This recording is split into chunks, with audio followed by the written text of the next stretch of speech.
Okay, so this is ironic and funny to me, and if you don't feel that way, it's okay. Maybe you'll get it as it sinks in. But my opening line for the message is, have you ever had a week where every single thing that could has gone wrong? Have you ever had a morning where every single thing that could has? Here we are. So we're in this Springlife series, and you can't see it because it doesn't work, but that's okay. It'll be great. If you want to see my PowerPoint afterwards, I put a lot of work into it. You just come up to me afterwards and tell me how great it is. I know it's okay. But we're in this Springlife series, and I think we're in week 6 now, and I don't know if you know what we mean when we say Springlife. Now, April showers, spring, May flowers, spring. But to me, when I first started looking at this message and first started looking at this phrase, Springlife, I didn't see flowers and trees, but I saw newness. I saw growth pushing forward to action.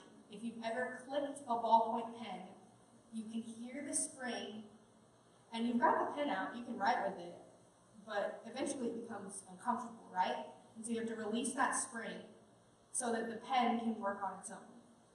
And I feel like that's what God is speaking to each and every one of us this morning, is that we are looking at the things in Scripture that is going to be used for us, not only to be clicked, but to be useful afterwards, that will propel us forward into a state of being used in ways that we've never experienced before.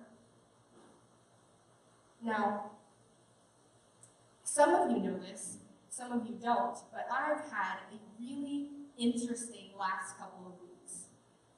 From finding out that we have a rat in our house, to our air conditioner breaking down, to trying to practice this message on Friday, and the clicker didn't work, and I'm sitting here like, well, I don't have my notes, I don't have anything, to coming in this morning, and it's like, well, yeah, it's not working here today either. I've had a very interesting last couple of weeks. And I shared this a little bit in the Bible study last week, that God has been giving me the phrase, it is well. And it just kind of seems ironic in the sense that all this stuff is going wrong, and God is saying, no, it's going right. And I'm like, I don't think, we're not seeing the same thing right now. Like, I don't think you see, like, my tore up oven mitt and, like, all the traps that we have. Like, this stuff isn't going right. But God continues to lay that on my heart. And I had a couple of conversations this past weekend, and one very important one was with God. And He wanted me to be real with Him. I was going through my message, I was looking at my notes, I was reading it on the screen, and I had written some great words. Like, I'm going to toot my own horn. But I had written some great words, but they weren't deep. Have you ever spoken something to someone and you realized as you walked away that I said it, but do I really mean it? And so God has been working on me in the last week or so about my personal attitude towards joy. And I've honestly had a really bad attitude. I've been bitter at all the stuff that's going wrong. I've been disappointed in all of the stuff that I think should be going right. And I've been trucking along in spite that maybe one day God will figure it out and get it right, when I actually need to look at maybe what my attitude is out of the situation. And so He gave me the topic of joy. He's so funny and great. So, have you ever seen, like, wedding shows?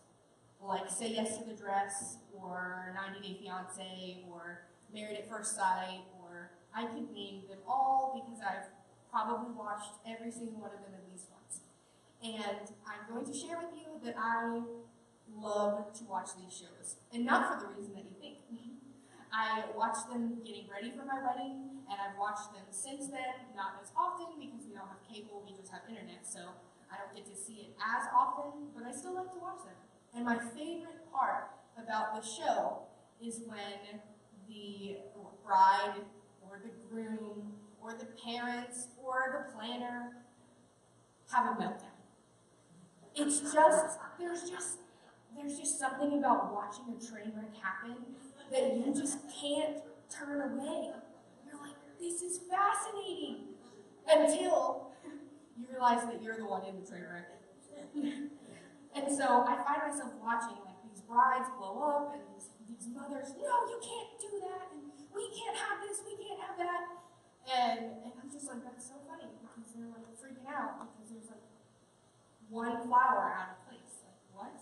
It seems ridiculous. But when it's us, it's not so funny anymore, is it? No, it's like the biggest catastrophe in the world. Like, this hair didn't curl exactly the way it needed to be for my hair to be done just right. And so I'm crying about it.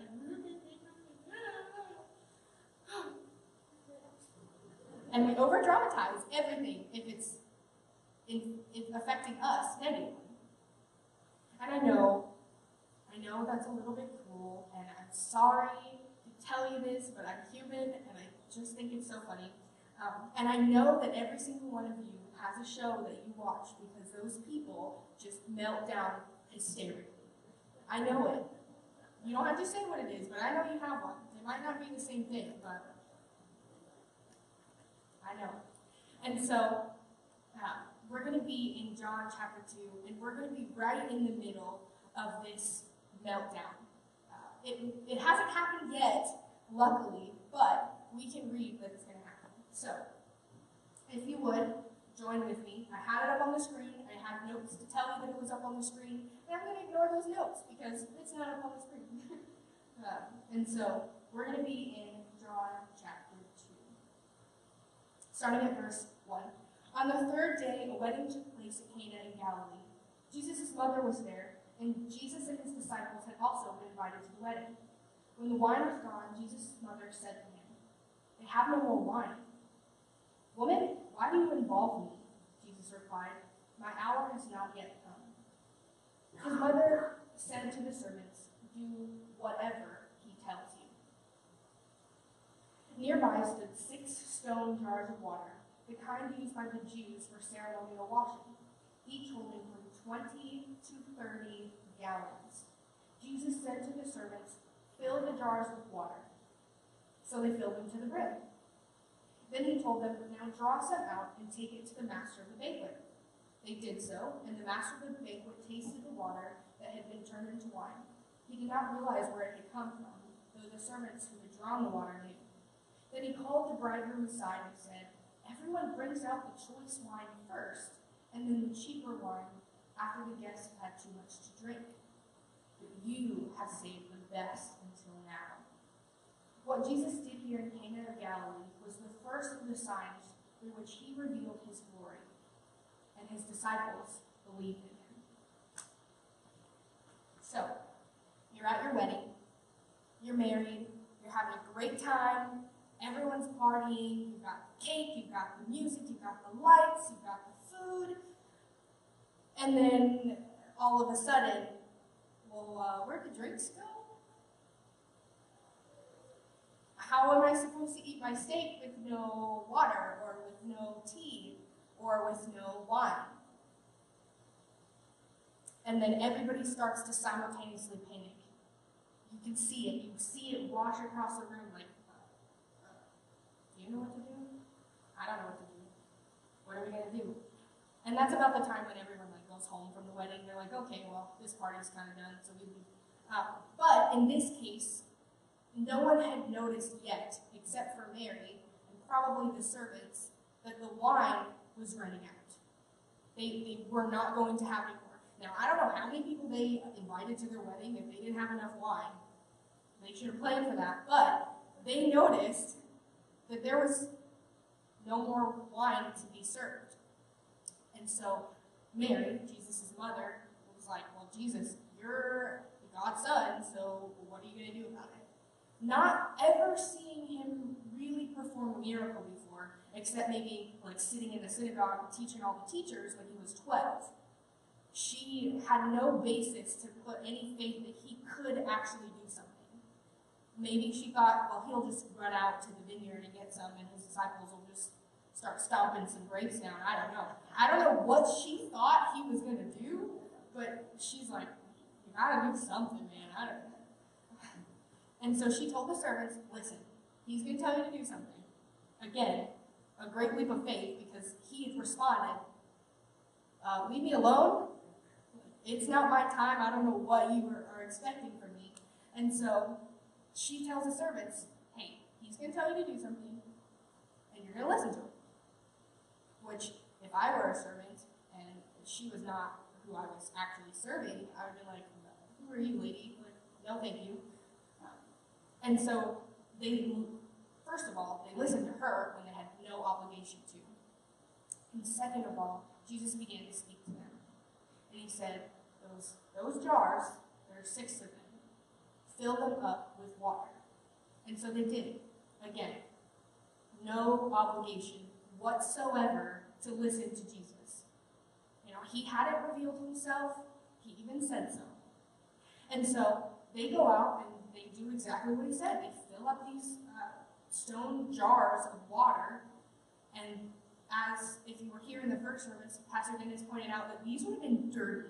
They would have been gross. They would have been like lake water and fishy and slimy and mucky and just disgusting and heavy on top of that. And so, if I were that servant, I'd be like, you have no authority to tell me to go do that disgusting job. But yet they did. And so they brought it in, and he said, no, take some and serve it to the master of the banquet. So the master of the banquet is the person that would be hosting. As far as I read, it's not the person necessarily getting married, but whoever is putting on the wedding. It might have been a parent of one of the couple or something. And so pretty much the person who's paying all the bills and getting everything done and like employing you as a servant, you were just told to take a cup of dirty, gross, slimy, mucky water and give it to the master who doesn't yet know you're out of wine. And so you're probably like, okay, well, I'm about to be fired, but whatever. Here you go. Have fun with that, and you're done. You leave. Because, I'd get out of there. And so they watch as the master of the banquet takes his cup, drinks it, and his face isn't disgust. You don't see his skin turn green, or his hands start to get clammy like he's going to hurl somewhere. But instead, he goes, oh, this is the best wine. You saved the best for last. Now, normally, that's not what happens, but hey, I like this stuff, so I'm okay with it. So normally, they would give the more expensive wine as earlier in the night so that those who might kind of lose their senses and party a little too hard wouldn't notice when they switched to some of the cheaper stuff or some of the older, or dare I say, grosser wines that they had. And so he's like, oh, you have brought me the best stuff. And so no one really noticed where they had come from. All of the guests, they had no clue that there was no more wine. They had no clue that Jesus had asked the servants to fill these disgusting water jugs, and they had no clue that it would be turned into wine at the master of the banquet's lips. They didn't know that.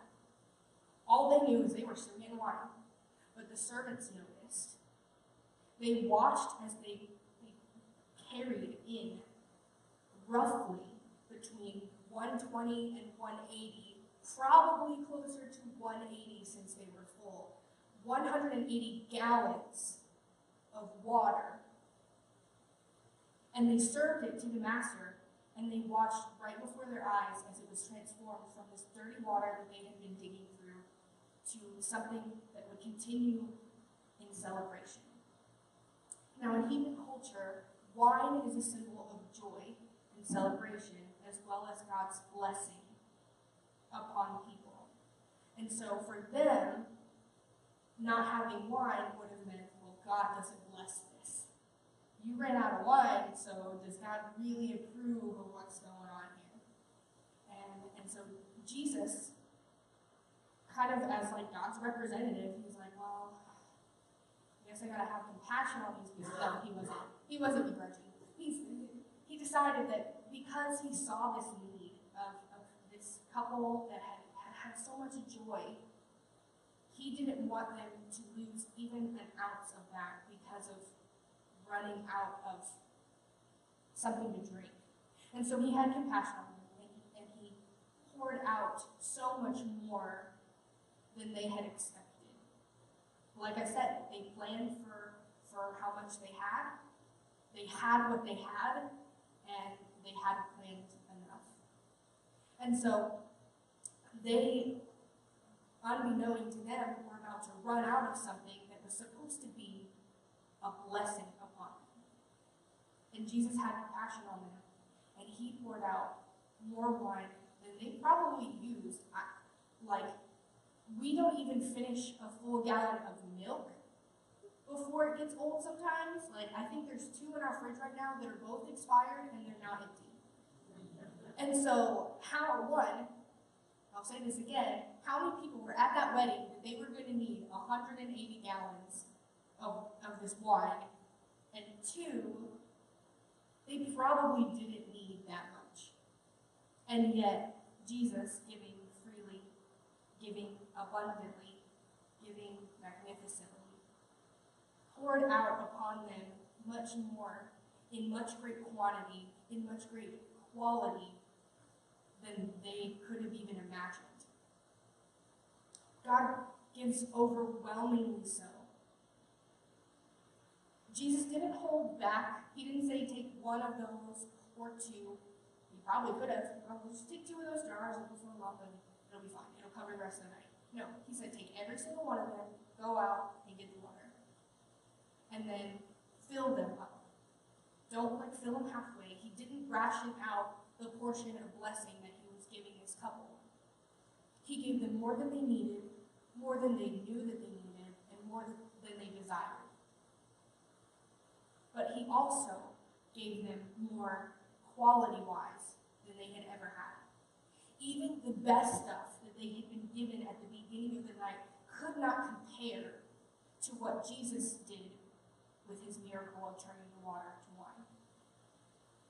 It tasted better than anything any of them had ever had before in their whole lives. And I guarantee you it tasted better than anything they ever had after that. I don't know about you, but sometimes when you go to a restaurant and you get that one dish, and it's just so good, maybe you're extremely hungry, or you're just really craving that meal, and it's the best thing you've ever eaten in your whole life. And then you go back 2 weeks later and you're like, yeah, it's okay, I guess. It's a hamburger, it's a taco, but you still remember how you felt when you had it the first time.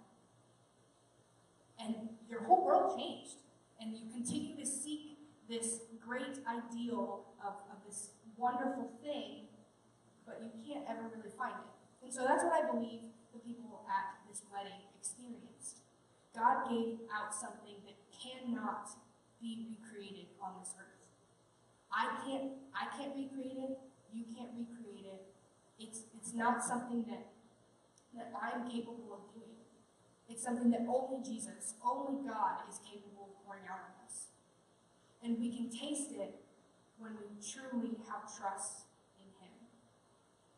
Now, about a week ago, if you would have had me say that, it would have been full of empty words and a little bit of bitterness, because I have not been trusting God. And so, as I worked through this message and as I let God speak into my life, I recognized that I had not been being honest with him that I had been seeking this spiritual high of success and joy and fulfillment that only He is able to give me. That when I look to do great works and I want it to be like it was when I was at this conference or that conference or whatever, it's never going to be the same. Because we chase that feeling. We chase that contentment. We chase that the overwhelming desire of being fulfilled. And yet nothing that we find on this earth will satisfy that. No matter how hard we try, no matter how hard we look, no matter how hard we work at recreating it, it's just not going to work. It's just not going to work. Because the only person that can give us the same feeling that we felt the first time is the same person that gave us the feeling in the first place.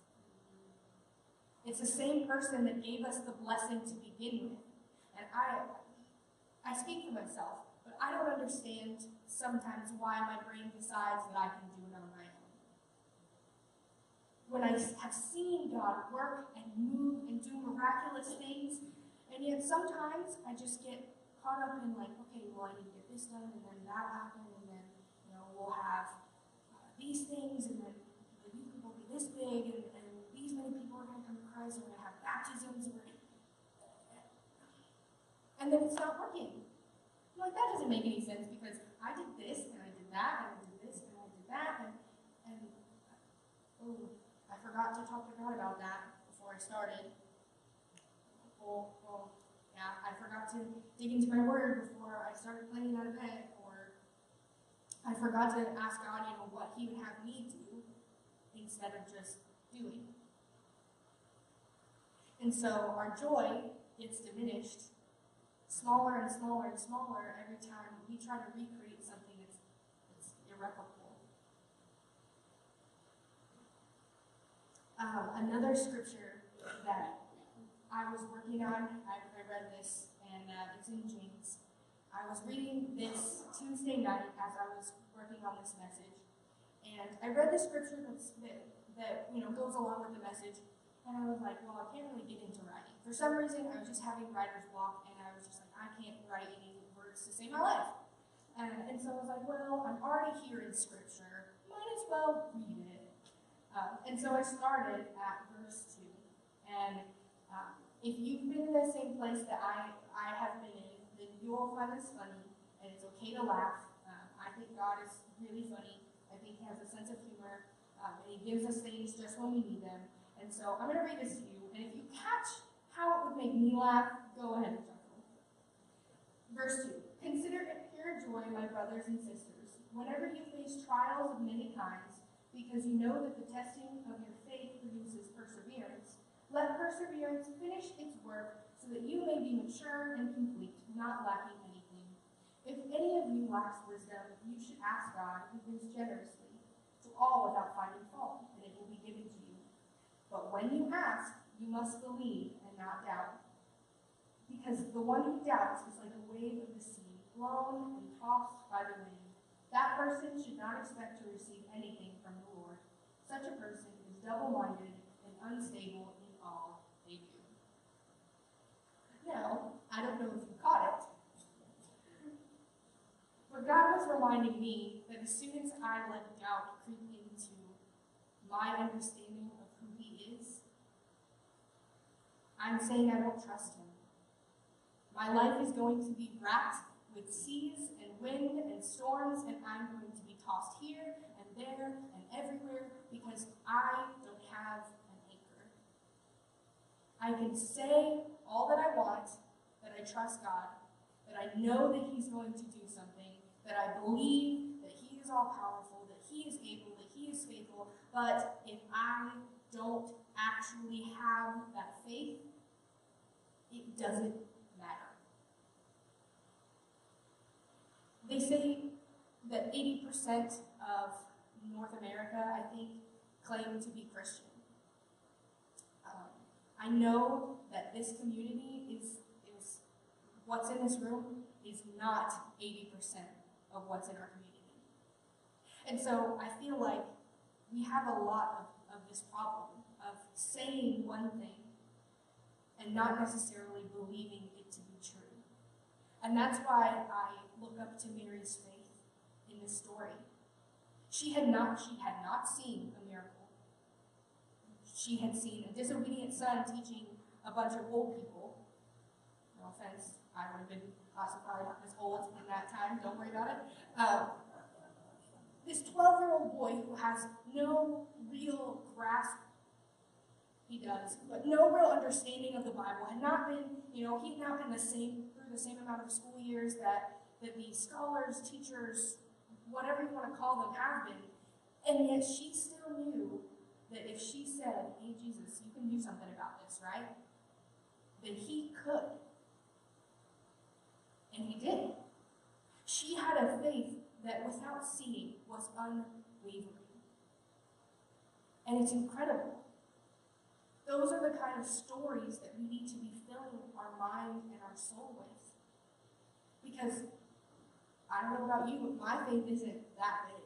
Like, I've asked for, boldness, and I've prayed bold prayers, and I've, said, God, you can do this, and you are the God of everything, and we know that you see it, and you see our minds, and you see our hearts, and you want to do a good work, but it's a lot easier to say something than it is to trust that it's going to happen.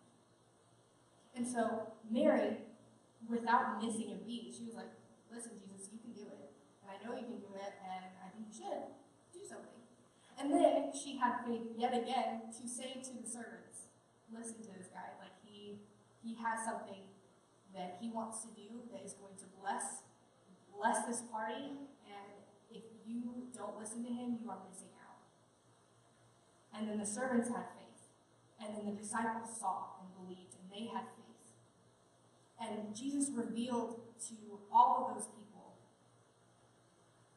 that he was the Messiah. He showed his glory through that action to the whole party without them even realizing it. But it took Mary to say something to the servants. And then the servants did what they were asked, and then they took it to the master of the banquet, and he tasted and believed that this was the best wine ever. And so it's our job not only to hear from God, but to listen to what he is saying and then share joy with everyone else.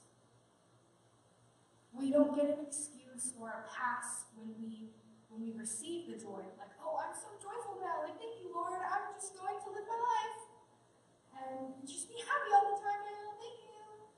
No.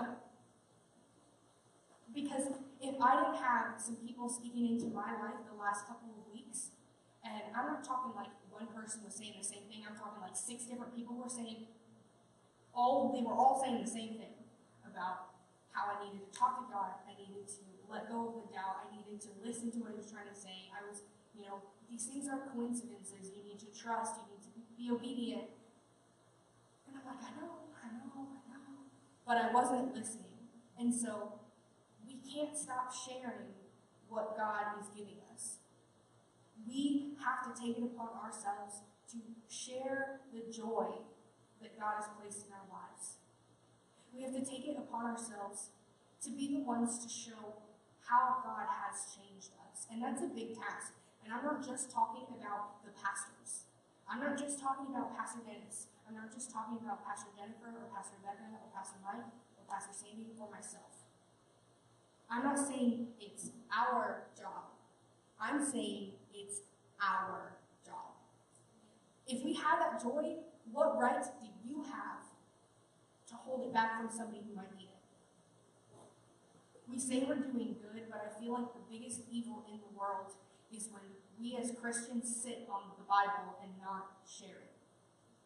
Oh, they're gonna tell me they don't want to hear me. Who cares? Who cares? What if they don't? What if they don't tell you that they don't want to hear you? What if they say, man, I was really struggling this week, and you would not believe how much you blessed my soul? And so I believe that if we take up our job as givers of joy, that this church and the world might just catch fire. And my question is to you guys, what if it did? What if we saw this church and the people in it and the community around it become so on fire for Christ that we couldn't put it out if we wanted to? What would your life look like? What would your neighbor's life look like? What would the schools look like? What would the world look like? Are you helping that? Are you adding fuel to the fire that we want to catch in this community?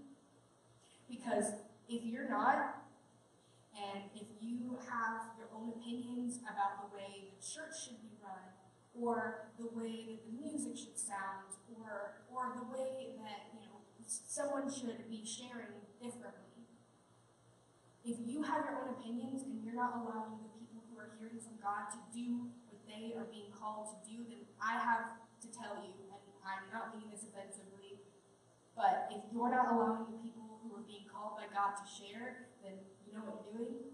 You're taking a blanket and you're putting out any fire that could have a potential to reach the community. If you're community-minded and you're Christ-centered and your heart is where God's heart is, then you're not going to want to put that fire out. You're going to want to see it build and build and build and build until you have to take a step back, because if you don't, you're going to get burned. And that's good. We want to be there. Not a step back out of fear, but a step back out of awe at what God is doing, because you were obedient one time, or 2 times, or 3 times, or however many times it takes for that person to say, you know what? Yes, I'm going to listen to you this time. Because I need that. If I didn't have those people speaking into my life these last couple of weeks, I wouldn't have heard it from anybody. If the people who didn't share with me how God was calling my name to listen, to trust, to be honest, maybe I wouldn't have heard it. Maybe I wouldn't have been spoken to Friday and been told how I need to be real with how I feel, and I need to be open with this message. And maybe I would have just spewed out a bunch of words for half an hour, and you guys would have been like, oh, warm fuzzy feeling, like, yay, we're going to go home now, we're going to have lunch. And maybe nothing would have changed. I would have been discontent and bitter and upset and bored. Bored with my job, which I love. Bored with how God wasn't working anymore, which is not true. I would have been just done, like, okay, God, I get it, like, you're not doing anything in my life, but that's only because I was failing to see what he was doing and who he was speaking through. And so, my question to you is, how can you add fuel to the flame that God is placing in your hands? Because if you have Jesus, if you have salvation, if you have true joy, you've been given a gift that you can't contain. It's not in a box for you to hold on to. It's a water faucet that is just overflowing greater and greater than you can even imagine. And how can you, because you're called to, how can you share joy into somebody's life that makes a difference in the way that God is calling you to? It might be encouragement. It might be prayer. Or, in some cases, like for me, it might be a stern word of, you need to pray. You haven't been. Have you been spending time with God? Sometimes it's harsh. It's harsh. And it's hard to say that to somebody. But if you're where you need to be with Christ, and he is giving you joy, he is giving you overwhelming abundance of blessing, then you have the authority to say that to someone. If it means that their life will then be filled with joy, and their walk will then be lit on fire. Dear Heavenly Father, we thank you for this day. We thank you for this time we can gather. We thank you that you are the God of a joy that doesn't end. That you can give to each and every one of us until we're full and we have to start giving to somebody else. I ask that you would not only give me boldness, a peace and a courage like I've never experienced before, but I ask that you would give each and every one of us listening the boldness to trust that you have so much more in store for us than we can even imagine. That our plans will always fail, and we will always be chasing something that we can't attain ourselves. You would remind us that thing that we're trying to attain is in you. And when we feel ourselves hungering and thirsting for something more, that we remember that it's because we're seeking you so desperately, but we can't see it. So I ask that you open our eyes. Open our eyes to our own needs. Open our eyes to the needs of the community. Open our eyes to your blessing, your peace, your encouragement, your courage. And I ask that we would hear whatever it is that you're speaking into our lives. We thank you and we love you.